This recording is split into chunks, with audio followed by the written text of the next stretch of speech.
अर्जुन बोले, हे कृष्ण, आप कर्मों के संन्यास की और फिर कर्मयोग की प्रशंसा करते हैं, इसलिए इन दोनों में से जो एक मेरे लिए भली भांति निश्चित कल्याणकारक साधन हो उसको कहिए।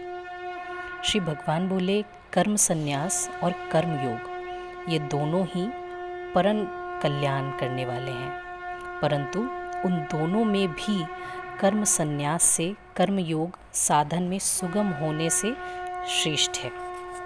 हे अर्जुन, जो पुरुष ना किसी से द्वेष करता है और ना किसी की आकांक्षा करता है, वह कर्म योगी सदा सन्यासी ही समझने योग्य है, क्योंकि राग द्वेष आदि द्वंद्वों से रहित पुरुष सुखपूर्वक संसार बंधन से मुक्त हो जाता है।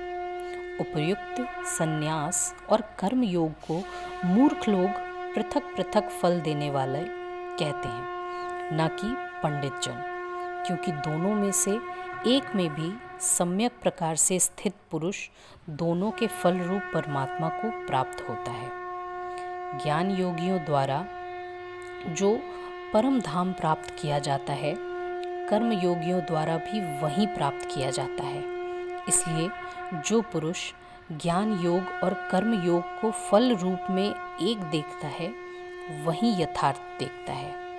परंतु हे अर्जुन, कर्म योग के बिना संन्यास अर्थात मन, इंद्रिय और शरीर द्वारा होने वाले संपूर्ण कर्मों में कर्तापन का त्याग प्राप्त होना कठिन है, और भगवत वत्स स्वरूप को मनन करने वाला कर्मयोगी पर ब्रह्म परमात्मा को शीघ्र ही प्राप्त हो जाता है।